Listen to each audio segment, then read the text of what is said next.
Everyone, पिछले video में हम पढ़ रहे थे संधि। तो मैंने आपको बताया था संधि क्या होती है। संधि का मतलब हमारे हिंदी व्याकरण में होता है मेल, या हम उसको जोड़ भी कह सकते हैं। दो शब्दों के मेल को संधि कहते हैं। और संधि कितने प्रकार के होते हैं? तो संधि मुख्य रूप से 3 प्रकार के होते हैं: स्वर संधि, व्यंजन संधि, उसके अलावा विसर्ग संधि, जो कि अभी आपको एक्सप्लेन नहीं किया गया है, पढ़ाया नहीं गया है। स्वर संधि मैंने आपको बताया था, स्वर वर्णों से जो मेल होता है उसे स्वर संधि कहते हैं। स्वर वर्णों से जब मेल होता है तो उनका परिवर्तन भी स्वर में ही होता है, तो उसे स्वर संधि कहते हैं। और ये कितने प्रकार के होते हैं? 5 प्रकार के होते हैं: दीर्घ संधि, गुण संधि, वृद्धि संधि, यड़ संधि, अयादि संधि। ये 5 प्रकार के आपके स्वर संधि होते हैं। उसके बाद आपका व्यंजन संधि आता है। व्यंजन संधि व्यंजन वर्णों का योग जब किसी स्वर या व्यंजन वर्ण के से होता है और दोनों के मेल से जो परिवर्तन होता है उसे व्यंजन संधि कहते हैं। व्यंजन संधि के बहुत सारे नियम मैंने आपको समझाए थे। मैंने आपको ये भी बताया था कि नोट्स तैयार कर लीजिएगा। और सबसे ज़रूरी बात, मैंने बार बार आपसे कहा कि संधि को ध्यान से पढ़िएगा, मन लगा के पढ़िएगा, कई बार रीडिंग करिएगा, तभी आपको संधि समझ में आएगी। और ये संधि आपको आगे चल के भी काम आएगी। किसी भी कंपटीशन में, किसी भी इस तरह के एग्ज़ाम में अगर आप हिंदी सब्जेक्ट आपका होता है तो उसमें संधि पूछी जाती है, तो यही संधि आपके काम आएंगी। इसमें संस्कृत की संधियाँ तो बहुत ज़्यादा होती हैं, लेकिन मैंने आपको बताया था कि हिंदी में संस्कृत की अपेक्षा बहुत कम संधियाँ होती हैं और हमें उन्हीं को जानना है हिंदी में। तो उसको आप ध्यान दीजिएगा और अच्छे से रीडिंग करिएगा, मन लगा के इसको ध्यान से, बहुत ही केयर से इसको पढ़िएगा और बार बार पढ़िएगा। मेरे पढ़ाने के बाद हमेशा इसको बार बार रीडिंग करिएगा और जब तक समझ में नहीं आए तब तक पढ़ते रहिएगा। सबसे ज़रूरी बात, नोट्स बनाते जाइएगा। जब तक लिखेंगे नहीं, नोट्स नहीं तैयार करेंगे खुद से, तब तक समझ में नहीं आएगा सिर्फ रीडिंग लगाने से। 2 बार 3 बार रीडिंग करने के बाद इसको लिखिएगा। जब मैं पढ़ाती हूँ तब जो न समझ में आए नोट्स बनाते जाइए। अब हम आपको आज विसर्ग संधि के बारे में बताएंगे। तो विसर्ग संधि क्या है? स्वर या विसर्ग के बाद जब कोई स्वर या व्यंजन वर्ग आता है, स्वर या व्यंजन वर्ण आता है, उसके मेल से जो विकार उत्पन्न होता है उसे विसर्ग संधि कहते हैं। या तो हम ये भी कह सकते हैं विसर्ग के साथ किसी स्वर या व्यंजन के परस्पर मेल से जो परिवर्तन होता है उसे विसर्ग संधि कहते हैं। जैसे नमः धन्ते, तो नमः धन्ते, अगर इसका योग करेंगे, हम संधि करेंगे इसकी, तो क्या हो जाएगा? ह हट जाएगा, यानी विसर्ग हट जाएगा, हो जाएगा नमस्ते। या नमः धनकार, तो नमस्कार हो जाएगा। तो यही विसर्ग संधि होता है कि विसर्ग का योग जब किसी स्वर या व्यंजन वर्ण से होता है तो उससे होने वाले परिवर्तन को, उससे होने वाले विकार को विसर्ग संधि कहते हैं। तो आइए विसर्ग संधि के कुछ नियम देखते हैं। पहला नियम है आपका, विसर्ग के स्थान पर ओ, विसर्ग से पहले अ हो और विसर्ग के बाद भी अ हो, यानी अ प्लस विसर्ग प्लस अ। तो विसर्ग को मिलाकर, अ और विसर्ग को मिलाकर ओ हो जाता है, यानी अ प्लस विसर्ग प्लस अ, तो क्या हो जाएगा? ओ हो जाएगा। यानी जो पहला शब्द है उसमें लास्ट में विसर्ग दिया है, विसर्ग के पहले जो शब्द है वो उसमें अ है, अर्थात ऐसा शब्द वर्ड जिसमें कोई मात्रा नहीं होगी, कोई भी व्यंजन वर्ड होगा बिना मात्रा के, तो लास्ट उच्चारण वर्ड आपका, लास्ट ध्वनि आपकी अ ही मानी जाती है। उसके बाद यानी बिना मात्रा की कोई भी वर्ड है, व्यंजन या स्वर, और उसमें स्वर नहीं, अर्थात कोई भी व्यंजन वर्ड है और उसमें कोई मात्रा नहीं लगी है, तो इसका मतलब वहाँ पे अ उपस्थित है, उसके बाद विसर्ग है। फिर जो दूसरा शब्द आपका शुरू होता है जिससे आपको मेल करना है, उसकी पहली ध्वनि अ है, तो अ और विसर्ग के मेल को ओ में परिवर्तित हो जाएगा। तो जैसे मनः धन अभिलाषा, मनः धन अनुकूल, ऐसा है धन अभिलाषी। तो लिखिए यहाँ मनः है तो विसर्ग से पहले क्या है? न के बाद क्या उपस्थित है यहाँ पे? न के बाद अ मौजूद है, दोनों है मन मन, तो दोनों में अ मौजूद है। और अभिलाषा, अनुकूल, अभिलाषी, तीनों में आप देख रहे हैं पहला वर्ड क्या है, अ है। विसर्ग के पहले भी अ है, ऐसा में स के बाद अ है, विसर्ग के पहले भी अ है, विसर्ग के बाद जो दूसरा शब्द होता है उसका पहला वर्ड भी अ है। तो दोनों को मिलके क्या हो गया, ओ हो गया। तो क्रमशः क्या हो जाएगा, मनोभिलाषा, मनोनुकूल, मनो यशो अभिलाषी। तो ये आपका पहला नियम हो गया।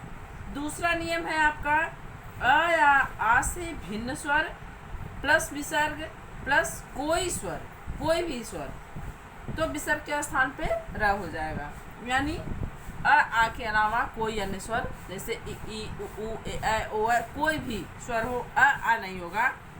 उसके बाद विसर्ग प्लस कोई स्वर, कोई फिर उसके बाद फिर कोई भी स्वर, उसमें अ भी शामिल है। जैसे पहला था आपका अ या से भिन्न स्वर, लेकिन लास्ट वाले शब्द का जो पहला वर्ड है उसमें कोई भी स्वर यानी आ भी हो सकता है। तो विसर्ग के स्थान पे क्या हो जाएगा, विसर्ग के स्थान पे र हो जाएगा। जैसे निधन अर्थक, यहाँ देखिए ई है आपका स्वर वर्ण, उसके बाद विसर्ग है, फिर अ आपका स्वर है, दूसरे शब्द का पहला वर्ड अ स्वर है, तो यहाँ हो जाएगा निरर्थक। इसी तरह से निह आशा, निराशा, निधन उत्साह, निरुत्साह। यहाँ फिर देखिए उ वर्ण आ गया, दुधन अवस्था बराबर दुरावस्था, दुधन आशा बराबर दुराशा, दुधन उपयोग बराबर दुरुपयोग। तो ये हो गया आपका दूसरा नियम, अ या आ से भिन्न स्वर, अ या न हो, कोई भी स्वर हो, प्लस विसर्ग, यानी किसी भी स्वर के बाद जो विसर्ग है उसके बाद दूसरे शब्द का पहला वर्ण कोई भी स्वर है तो वह र में परिवर्तित हो जाएगा। फिर है आपका ई ऊ, देखिए पहले में आ था, दूसरे में आ से भिन्न कोई भी स्वर। अब आपके तीसरे नियम में ई या ऊ, ई और ऊ, ध्यान दीजिएगा, पहले ई और ऊ होगा विसर्ग के, ई ऊ प्लस विसर्ग प्लस क, तो विसर्ग के स्थान पे क्या हो जाएगा, ष, षटकोण वाला स। जैसे निधन कपट, तो क्या हो जाएगा, निष्कपट। यहाँ पे स्वर वर्ण नहीं होगा, दूसरे वर्ड में क व्यंजन है, सिर्फ क शब्द के बारे में ये नियम है, क वर्ड के बारे में, ई या ऊ प्लस विसर्ग प्लस क, तो यहाँ स हो जाएगा, क का षटकोण वाला स हो जाएगा। जैसे निधन कपट, निष्कपट, दुधन कर्म बराबर दुष्कर्म।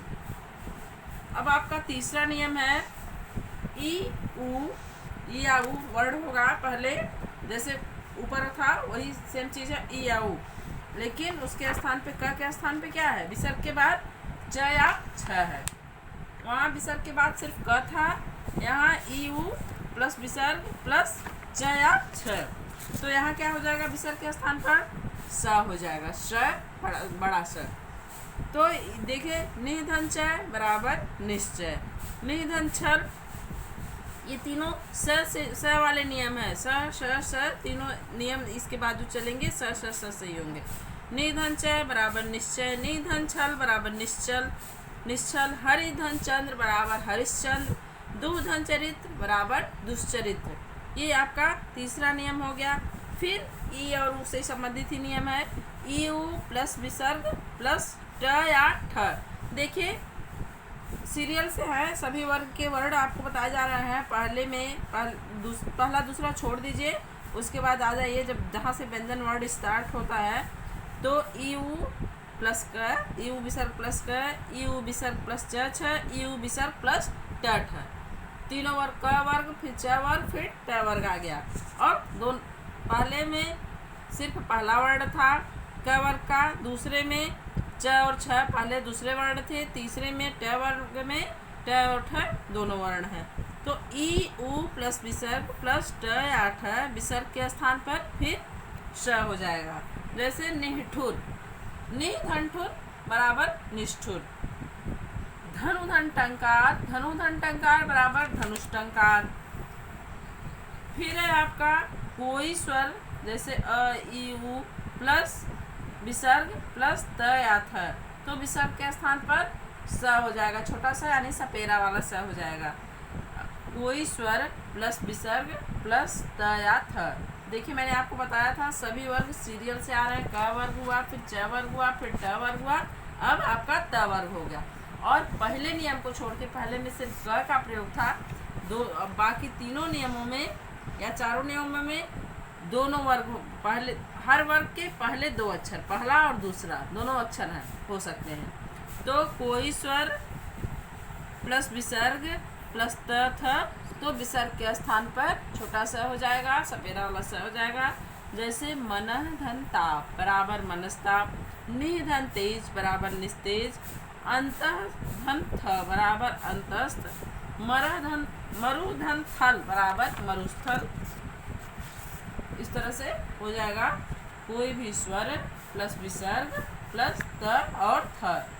सीरियल से नियम चल रहा है, ध्यान में रखिएगा। क वर्ग फिर ट वर्ग फिर ट वर्ग फिर त वर्ग। अब आपका प वर्ग आएगा ई उ प्लस विसर्ग प्लस प या फर। देखिए इसमें भी प वर्ग के दोनों अक्षर हैं, प और फ, पहला और दूसरा दोनों वर्ण है। प या फ विसर्ग के स्थान पर फिर षटकोण वाला सा हो जाएगा। निह धन पाप बराबर निष्पाप, निह धन फल बराबर निष्फल, दु धन परिणाम बराबर दुष्परिणाम। फिर है आपका विसर्ग के स्थान पर ओ, या आ प्लस विसर्ग प्लस वर्ग का तीसरा चौथा या पांचवा वर्ण। देखिए अभी तक आपने जितने नियम पढ़े ऊपर, उसमें पहले और दूसरे वर्ण थे वर्ग के, किसी भी वर्ग के पहले और दूसरे वर्ण थे। तो आप सोचते रहे होंगे कि हर वर्ग में 5 वर्ण होते हैं, तो 2 वर्णों के नियम तो बताए जा रहे हैं, बाकी 3 वर्णों का क्या होगा अगर वो उसमें से आ गए तो अब उसके बारे में जानिए। विसर्ग के स्थान पर वो होता है कैसे, अ या आ प्लस विसर्ग प्लस किसी भी वर्ग का, क वर्ग हो, च वर्ग हो, ट वर्ग हो, त वर्ग हो, प वर्ग हो, किसी भी वर्ग का तीसरा चौथा एंड पांचवा वर्ण। तो क्या हो जाएगा, विसर्ग के स्थान पर ओ हो जाएगा। जैसे अध धन गति बराबर अधोगति, तमह धन गुण तमोगुण, सरह धन जय सरोज, तपह धन धन तपोधन। इस तरह से और आ प्लस विसर्ग प्लस किसी भी वर्ग का तीसरा चौथा पांचवा वर्ण, तो वो विसर्ग के स्थान पर ओ हो जाता है। अब आपका नेक्स्ट नियम, अ प्लस या आ प्लस विसर्ग प्लस य र ल व ह। यहाँ पे 5 अक्षरों के बारे में, 5 वर्णों के बारे में एक साथ नियम है। य र प वर्ग आपने क वर्ग जान लिया, च वर्ग जान लिया, ट वर्ग जान लिया, त वर्ग और प वर्ग भी हो गया आपका। क वर्ग, च वर्ग, ट वर्ग, त वर्ग, प वर्ग, ये सारे वर्ग हो गए। अब बचा य र ल व, तो य र ल व के साथ ह भी यहाँ पे मिल जा रहा है आपको। तो अ या प्लस विसर्ग प्लस य र ल व ह, तो विसर्ग के स्थान पर यहाँ भी क्या हो जाएगा, ओ हो जाएगा। जो तीसरे चौथे पांचवें वर्ण के मेल से होता है आ या का, उसी तरह य र ल व ह के मेल से भी वह हो जाएगा। जैसे मनः धन रम मनोरम, मनः धन योग मनोयोग, मनः धन विनोद मनोविनोद, मनः धन हर बराबर मनोहर। तो यहाँ आप देख रहे हैं अ या आ, ये दोनों नियम अगर एक साथ आप मिला दीजिए, अ या आ प्लस विसर्ग प्लस किसी भी वर्ग का तीसरा चौथा पांचवा वर्ण या य र ल व ह, इनका मेल जब होता है अ या तथा विसर्ग के साथ, तो क्या होता है, ओ हो जाता है।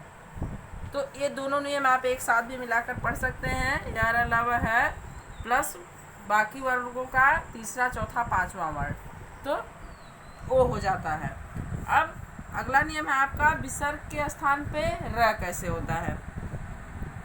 तो अभी आप 2 नियम पढ़े अ या सब संबंधित। अब फिर नेक्स्ट नियम आपका आ से भिन्न स्वर, यानी अ या के अतिरिक्त जितने भी स्वर होते हैं, कोई भी स्वर हो, और उसके बाद विसर्ग हो, विसर्ग उसके बाद क्या हो, वर्ग का तीसरा चौथा पांचवा वर्ण। ये जो नियम थे सिर्फ अ या के लिए थे। अब अ या से भिन्न बाकी जो स्वर हैं उनके साथ ये नियम है कि विसर्ग के स्थान पर र कैसे बनता है। अभी आ से क्या बना था तीसरे चौथे पांचवें वर्ण के योग से ओ बना था। अब जो है आ हटा दीजिए क्योंकि ये दोनों वर्ण हो चुके हैं। आ से भिन्न स्वर, बाकी जो स्वर होते हैं आ के अतिरिक्त उनको लीजिए, प्लस विसर्ग प्लस वर्ग का तीसरा, चौथा या पांचवा वर्ण। तो विसर्ग के स्थान पर क्या हो जाएगा? आ के साथ मिलने से ओ हो रहा था। आ के अतिरिक्त बाकी स्वरों से जब इन वर्ग तीसरा, चौथा और पांचवें वर्ण का मेल होगा तो र हो जाएगा। नि धन गुण, उदाहरण देख लीजिए। नि धन गुण निर्गुण, दु धन गुण दुर्गुण और नि धन जन निर्जन, ऐसे बहुत उदाहरण है। दु धन जन दुर्जन, नि धन भर निर्भर, नि धन मल निर्मल, मतलब विसर्ग का र हो जाएगा। नि धन मोह निर्मोह, कोई भी उदाहरण आप दे सकते हैं। इस तरह से लिखेंगे आप जब शब्द तो आपको समझ में आ जाएगा विसर्ग के स्थान पर र कैसे होता है। आ के अतिरिक्त कोई भी स्वर, आ के अतिरिक्त आ नहीं होगा, उसमें कोई भी स्वर प्लस विसर्ग प्लस वर्ग का तीसरा, चौथा, पांचवा वर्ण, तो वहाँ पे र हो जाएगा। आ से अगर इन वर्णों का मेल होगा तो क्या होगा? आ और विसर्ग से ओ हो जाएगा। यहाँ दोनों कन्फ्यूजन आपका क्लियर होना चाहिए। आपसे अगर तीसरे, चौथे, पांचवें वर्ण का मेल होता है किसी भी वर्ग के तो ओ बनता है। आ के अतिरिक्त किसी भी स्वर के साथ विसर्ग होता है और विसर्ग के साथ तीसरे, चौथे, पांचवें वर्ण का मेल होता है तो वहाँ पे र हो जाएगा। अब नेक्स्ट नियम है आपका आ से भिन्न स्वर प्लस विसर्ग प्लस य र लव। यहाँ आपने आ से यारा लव ह के साथ पढ़ा था, यहाँ सिर्फ यारा लव है। आ से भिन्न जो स्वर बचते हैं आ के अतिरिक्त उनके लिए यारा लव का नियम है। यहाँ भी विसर्ग के स्थान पे र हो जाएगा। जैसे निह धन्या, जैसे ऊपर मैंने बताए थे ओ से संबंधित दोनों नियम आप एक में पढ़ सकते हैं, एक करके नोट्स में लिख सकते हैं। उसी तरह इसको भी यहाँ मैं अलग अलग करके इसलिए आपको बताती हूँ क्योंकि आपको छोटे छोटे में अच्छे से समझ में आ जाएगा। लेकिन आप इसको अगर आपको समझ में आ जाता है तो दोनों को मिला सकते हैं कि आ से भिन्न स्वर, जैसे आपने पढ़ा आ से भिन्न स्वर प्लस विसर्ग प्लस वर्ग का तीसरा, चौथा, पांचवा वर्ण। इसमें आप इसको भी सम्मिलित कर सकते हैं आ से भिन्न स्वर प्लस विसर्ग प्लस य र लव, तो ये भी विसर्ग के स्थान पे र हो जाएगा। तो ये कैसे होगा? निधन्यात बराबर निर्यात, निधनवा निर्वाह, दुधन व्यवहार दुर्व्यवहार, दुधन लव दुर्लभ। तो ये दोनों सेम नियम है, बस यहाँ और यर लव अलग किया गया है क्योंकि ये चारों एक साथ हैं और बाकी ये वर्ड अपने वर्ग के पहले अक्षर माने जाते हैं, इसलिए इनको अलग किया गया है। बाकी जो ये और नियम में है, पहले नियम में तो तीसरा, चौथा, पांचवा वर्ण है, तो इसलिए दोनों को अलग अलग करके मैंने एक्सप्लेन किया है या एक्सप्लेन किया जाता है। तो आप इसको दोनों को मिला सकते हैं। किस तरह से मिला सकते हैं? आ से भिन्न स्वर प्लस विसर्ग प्लस किसी भी वर्ग का तीसरा, चौथा, पांचवा वर्ण व य र लव, तो विसर्ग के स्थान पर र हो जाएगा। अब कहीं कहीं विसर्ग का लोप हो जाता है, जैसे अभी तक आपने जितने नियम देखे विसर्ग के स्थान पर कोई वर्ड बनता है तो कहीं कहीं क्या होता है, विसर्ग का लोप हो जाता है, यानी दोनों वर्ण आपस में मिल जाते हैं, विसर्ग के स्थान पर न कुछ नए वर्ण बनते हैं और विसर्ग भी नहीं रहता है। तो ये कौन सा है? अ प्लस विसर्ग, अ से भिन्न स्वर, तो विसर्ग का लोप हो जाता है। जैसे अतः धन एव, तो क्या हो जाएगा? अत एव। यहाँ क्या हुआ? विसर्ग का लोप हो गया। कैसे? अ प्लस विसर्ग प्लस अ से भिन्न स्वर, यानी ए आ गया है, अ के बाद ए आ गया है, तो विसर्ग का यहाँ पे लोप हो जाएगा। अब है आपका नेक्स्ट नियम, अ प्लस विसर्ग प्लस क या प, कोई परिवर्तन नहीं, यानी विसर्ग अपने स्थान पे संधि के बाद भी बना रहेगा, विसर्ग ना हटेगा ना उसमें परिवर्तन होगा। अभी आपने देखा विसर्ग का लोप हो गया एतयों में। अब क्या होगा कि विसर्ग यथास्थान वहीं रहेगा संधि के बाद भी। जैसे अ है, अ के बाद विसर्ग है, उसके बाद यदि क या कहीं कहीं प आते हैं तो क्या होता है?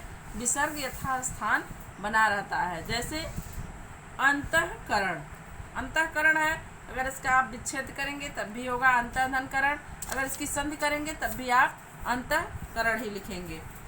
अधः पतन, अधः धन पतन संधि विच्छेद में होगा, और संधि करेंगे तो भी अधः पतन लिखेंगे।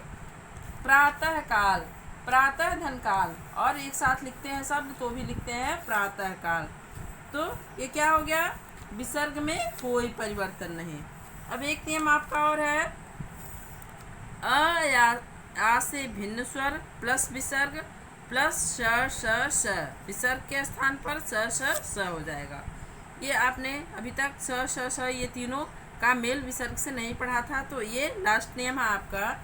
अ या आ से भिन्न स्वर प्लस विसर्ग प्लस स तीनों स होंगे लाइन से, तो क्या हो जाएगा, विसर्ग के स्थान पर भी जो स रहेगा वही स हो जाएगा। कितना होगा, स्वर के साथ नहीं होगा, हलंत में होगा, या आधा मान सकते हैं, आधा होगा। जैसे निधन शुल्क तो निःशुल्क, दुर्धन शासन दुस्शासन, निधन संदेह निस्संदेह, दुर्धन साहस दुस्साहस। तो ये तीनों क्या हो गया, अ या आ से भिन्न स्वर प्लस विसर्ग प्लस स और स। तो तीनों के स्थान पर, तीनों विसर्ग के स्थान पर क्या हो जाएगा, तीनों स हो जाएंगे क्रमशः। जो स रहेगा वही होगा विसर्ग के स्थान पर। जो अगला शब्द की स्टार्टिंग का स है वही स विसर्ग के स्थान पर हो जाएगा, हाफ होगा लेकिन। और हिंदी में कुछ और भी प्रचलित नियम है, जैसे ये हमने बोलचाल से अपने आप ही, ये संस्कृत से नहीं आए हैं बल्कि हमने स्वयं ही इनकी रचना किस प्रकार की है, ये कहते कहते हो गए हैं या बोलते बोलते बराबर प्रयोग से परंपरा में आ गए हैं। जैसे आधा खिला, तो हम इसको क्या बोलते हैं, अध खिला। दीर्घ स्वर का हर्ष हो जाना, नियम क्या है, दीर्घ स्वर का हर्ष स्वर हो जाना। यहाँ देखिए आधा है फिर खिला है, तो अगर हम इसको एक साथ बोलेंगे तो क्या कहेंगे, अध खिला। ये नियम संस्कृत से नहीं आया है, बाकी जो संधियाँ हैं हमारे संस्कृत संधि के नियमों से आई हैं। संस्कृत में बहुत सारी संधियाँ हैं, उसी से कुछ नियम हमारे हिंदी में आए हैं, लेकिन ये हमने बोलचाल में या लिखने के हिसाब से अपने आप बनाए हुए हमारे हिंदी के अपने नियम हैं, तो ये अपने आप ही प्रचलित हो गए हैं। तो इनको इस तरह से प्रयोग करते हैं कि दीर्घ स्वर का हर्ष हो जाना। संधि विच्छेद जब करेंगे अलग अलग दोनों शब्द, तो जहाँ दीर्घ होता है अलग अलग वर्णों में वहाँ हर्ष हो जाता है। कैसे होता है, आधा खिला अध खिला, आधा पका अध पका, आधा जला अध जला, हाथ कड़ी हथकड़ी, नाक चढ़ा नक चढ़ा। इस तरह से दीर्घ का हर्ष हो जाता है। वो मेल वाले सब वर्ड के पहले वर्ड में भी हो सकता है, मेल वाले वर्ड से भी हो सकता है। जैसे आधा खिला, तो यहाँ पे जहाँ मेल हुआ है वहाँ का आ की मात्रा खत्म हुई है, लेकिन काठ पुतली यहाँ पे मेल वाले वर्ड के पहले वर्ड का ही हर्ष का दीर्घ का हर्ष हो गया है। तो किसी भी वर्ड में ये दीर्घ का हर्ष हो सकता है, ये प्रचलित संधियाँ हैं। उसी तरह से बहुवचन बनाने के लिए दीर्घ ई करांत और ऊ करांत शब्दों का दीर्घ ई ऊ हर्ष हो जाता है। अर्थात ई करांत और ऊ करांत जितने भी शब्द होते हैं, जब उनका मेल होता है या हम एक वचन से बहुवचन बनाते हैं, तो उनका दीर्घ ई ऊ हर्ष ई ऊ में बदल जाता है। जैसे नदी, नदी में दीर्घ ई है, लेकिन जब हम नदियाँ लिखते हैं तो हर्ष ई का प्रयोग करते हैं। ये भी प्रचलित संधि है। जैसे बधू धन ए, तो बधू में क्या है, बधू में दीर्घ ऊ का प्रयोग होता है, लेकिन जब बहुवचन में हम लिखते हैं तो बधुएं लिखते हैं। इसी तरह से बहुत से ऐसे शब्द हैं, बहुवचन करने में दीर्घ का हर्ष हो जाता है। बहुएं, नारियाँ, ये सब शब्द जो हैं, जितने भी शब्द हैं, जैसे हम नारी लिखते हैं, बहू लिखते हैं, लेकिन जब इनका हम बहुवचन करते हैं तो क्या हो जाता है, इनका दीर्घ का हर्ष हो जाता है। जैसे हम सब्जी लिखते हैं, सब्जी, और सब्जियां लिखते हैं तो दीर्घ का हर्ष हो जाता है। लकड़ी लिखते हैं तो दीर्घ ई लगाते हैं, लकड़ियाँ लिखते हैं तो दीर्घ ई का हर्ष ई हो जाता है। लड़कियां भी सेम इसी प्रकार से लिखा जाता है। इस तरह से दीर्घ का हर्ष हो जाना एक भी एक प्रचलित संधि का नियम है। अब है एक और प्रचलित नियम, हर्ष स्वर का दीर्घ स्वर होना। यहाँ पे हर्ष स्वर जो होता है उसका दीर्घ हो जाता है। वो कैसे होता है, यहाँ जो भी ये मैंने बताया दीर्घ का हर्ष हो जाना, वो मैंने बताया आपको ईकारांत और ऊकारांत शब्दों में होते हैं। यहाँ पे ईकारांत ऊकारांत नहीं है, यहाँ पे अकारांत शब्द हैं, जैसे दीन धननाथ, तो यहाँ पे दीर्घ हो जाएगा, न का अ का आ हो जाएगा, दीनानाथ। मूसल धनधार, मूसलाधार, तो यहाँ क्या हो रहा है, अकारांत में हर्षों का दीर्घ हो जा रहा है। ईकारांत उकारांत में बहुवचन बनाने में दीर्घ का हर्ष हो रहा था। तो ये आपकी संधि हो गई। और हिंदी के अपने कुछ संधि नियम हैं। हिंदी के संधि नियमों का स्पष्ट रूप से कहीं उल्लेख नहीं मिलता है। साथ ही संस्कृत संधि के तुलना में इनकी संख्या बहुत ही कम है। मैंने आपको बार बार बताया कि हिंदी में जो नियम है वो संस्कृत के नियम से आए हैं।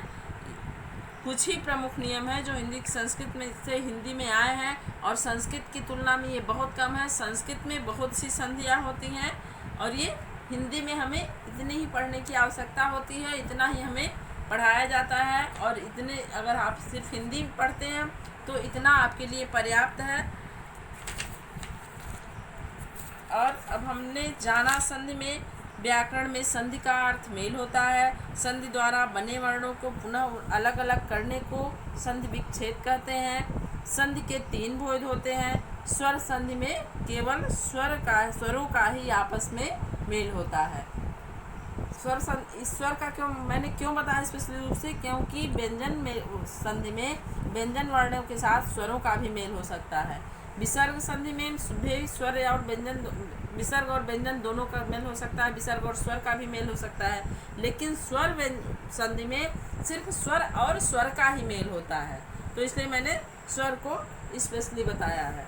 तो ये संधि आपका चैप्टर कंप्लीट हुआ। अब इसका एक्सरसाइज कराना होगा, नेक्स्ट वीडियो में कराएंगे। बाकी आप फिर से एक बार कर रहे हैं कि इसका रीडिंग ज़रूर लगाइएगा, नोट्स भी बनाइएगा, और संधि का रीडिंग बहुत ज़रूरी है। बहुत ही मन से पढ़िएगा संधि को। आपको एक बार पढ़ लेंगे तो फिर आपको आजीवन संधि में कभी कोई कन्फ्यूजन नहीं होगा, कभी कोई डाउट नहीं होगा। Thank you, have a great day.